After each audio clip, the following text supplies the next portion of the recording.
Hello guys! Do you want to learn English vocabulary faster?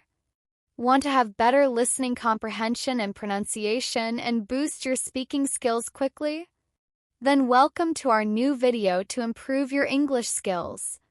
In this video, we'll dive into a fun and interactive learning experience designed to improve your English speaking skills. We'll have a 3-part exercise. Part 1.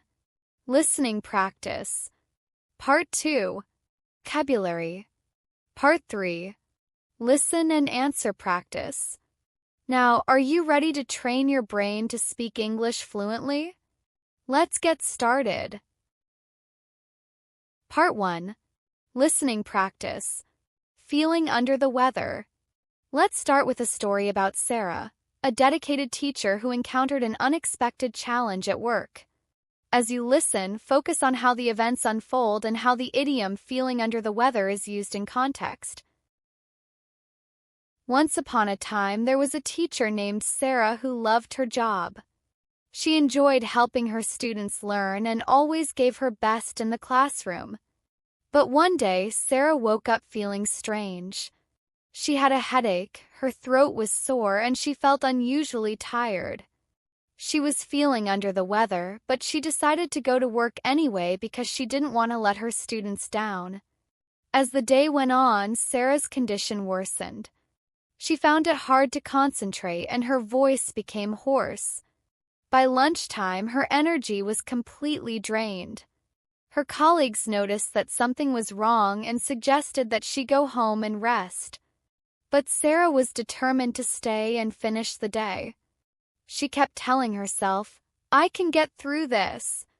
By the end of the school day, Sarah was exhausted. She could barely keep her eyes open and felt worse than ever. She realized that pushing through wasn't the best decision. She should have listened to her body earlier. When she finally got home, she went straight to bed, hoping that a good night's sleep would help her feel better. The next morning, Sarah still felt unwell. She knew she needed to take a day off to recover properly.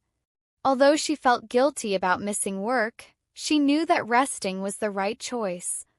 After a full day of rest and care, Sarah began to feel better. She realized that sometimes it's okay to admit when you're feeling under the weather and take the time you need to heal. When Sarah returned to work the following day, she was greeted with warm smiles from her students and colleagues. They were happy to see her back and healthy. Sarah had learned an important lesson. Taking care of yourself is just as important as taking care of others. She decided that in the future she would listen to her body and not hesitate to rest when needed. Part 2. Vocabulary. Now that you've heard Sarah's story, let's go over some of the key vocabulary words and phrases that were used. Understanding these words will help you better grasp the story and improve your English skills. Feeling under the weather. Not feeling well, slightly ill. Example: Sarah went to work even though she was feeling under the weather. Sore. Painful or aching. Example: Sarah had a sore throat when she woke up. Unusually. In a way that is not typical or expected. Example: Sarah felt unusually tired, which was not like her. Hoarse. Having a rough or weak voice, often because of a sore throat. Example: Sarah's voice became hoarse as the day went on. Exhausted. Extremely tired. Example: by the end of the school day, Sarah was exhausted. Concentrate. To focus your attention on something. Example: Sarah found it hard to concentrate because she was feeling unwell. Guilty. Feeling bad about something you did or didn't do. Example: Sarah felt guilty about missing work, but she knew she needed to rest. Recover. To return to a normal state of health, mind, or strength. Example: after a day of rest, Sarah began to recover from her illness. Admit. To agree that something is true, especially when you are reluctant to do so. Example: Sarah admitted that she was feeling under the weather and needed to rest. Hesitate.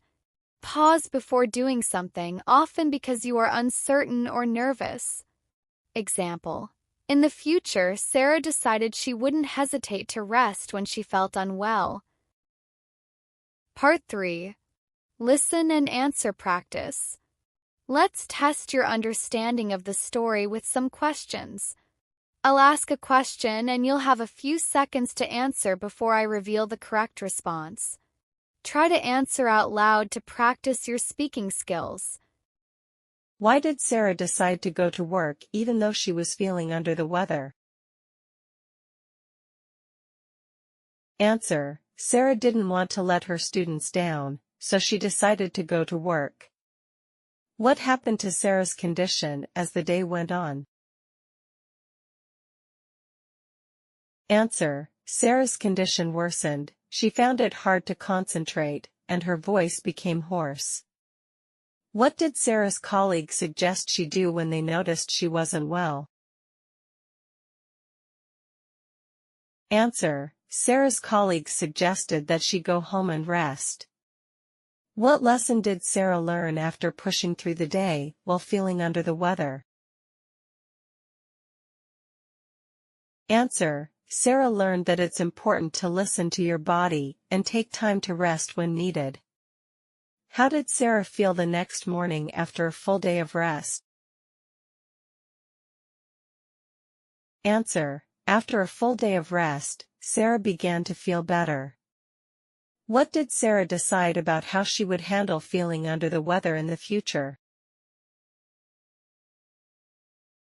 Answer: Sarah decided that she would listen to her body and not hesitate to rest when needed.